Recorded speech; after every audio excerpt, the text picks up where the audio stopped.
The salty air hung heavy over the quiet town of Shizuka. Aoi walked along the shore, her bare feet sinking into the cool sand. The waves whispered secrets to the shore, secrets only Aoi seemed to hear. What is this?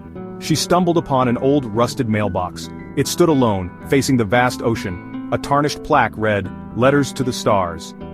Aoi had always felt drawn to the sea. Its vastness mirrored the emptiness she felt inside. The mailbox, with its promise of reaching the impossible, sparked a flicker of curiosity within her. She touched the cold metal, a strange energy pulsing beneath her fingertips. The setting sun cast long shadows, painting the scene in hues of orange and purple. The air grew colder, a sign that night was approaching. I have to come back. Aoi, compelled by an unknown force, returned the next day. She carried with her a worn notebook and a faded pen. These were the tools her brother Hiro used to write his stories. She sat before the mailbox, its presence oddly comforting. The sea breeze ruffled her hair, urging her to unlock her heart. The town of Shizuka held onto its secrets tightly. But the mailbox, Aoi felt, was different. It offered a way to speak the unspoken, to send her words to a place beyond the reach of sorrow, a place where maybe, just maybe, she could find her brother again. Aoi and Hiro were two halves of the same star, inseparable. He, the dreamer with his head in the clouds, she, the realist forever grounding him. Hiro, with his infectious laughter and boundless imagination, had filled their childhood with adventures. Adventures that always ended with their parents shaking their heads and Aoi scolding him for being reckless. Come on, Aoi, let's explore. Then, the accident happened. A sudden storm, a rogue wave, Hiro gone. Just like that. Aoi blamed herself. If only she had held him tighter. If only she had told him to be careful one last time. The guilt was a heavy weight, dragging her down into the depths of despair. I miss you, Hiro, every single day. The memories haunted her, Hiro's laughter echoing in her ears, his hand reaching for hers as they ran along the shore, his stories of distant galaxies and undiscovered planets, stories he would never finish writing. Aoi missed him with every fiber of her being. The pain of his absence was a constant ache in her chest. The mailbox, with its promise of sending letters to the stars, seemed like a lifeline, a way to bridge the gap between the living and the gone, a way to speak to Hiro one last time, to tell him how sorry she was, to let him know that she loved him more than words could ever express.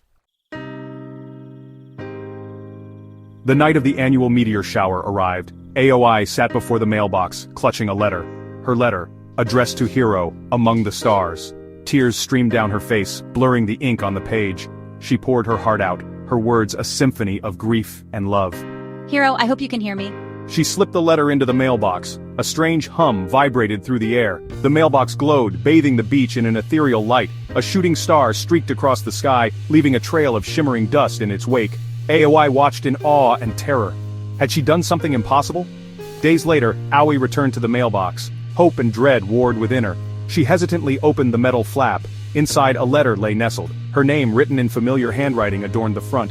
Hiro's handwriting. Her fingers trembled as she tore open the envelope. The words within were not Hiro's. They were hers, but different, older, wiser. The letter was from her future self. A future where she had somehow used the mailbox to communicate through time. A future she barely recognized. How is this possible? Aoi became consumed by the letters. Every night, under the watchful gaze of the stars, she penned her hopes, her fears, her dreams, and every few days, a reply would arrive. Each letter from her future self revealed fragments of a life yet to be lived, a life that was both exhilarating and terrifying. Dear Aoi, the world is changing fast. Hold on tight. Her future self spoke of a world on the brink of change, of technological marvels and social upheavals, of a life filled with love, laughter, and loss. A life Aoi couldn't even begin to imagine. Most intriguing were the mentions of a boy, Kale, a name that sent shivers down her spine. Kale will be your anchor, your reason to believe in destiny. Aoi found herself drawn deeper into the mystery of the mailbox. The line between the present and the future blurred. Her memories, once vivid and clear, began to fade. The faces of her friends and family became hazy, their voices distant echoes. It was as if her present life were being slowly erased, replaced by the promise of a future she had yet to experience. I can't lose myself, I have to choose. The letters became her lifeline, her only connection to the person she once was, the person she feared she was losing. Aoi knew she couldn't continue like this. She had to make a choice, to hold on to the fading remnants of her present or embrace the uncertain promise of her future.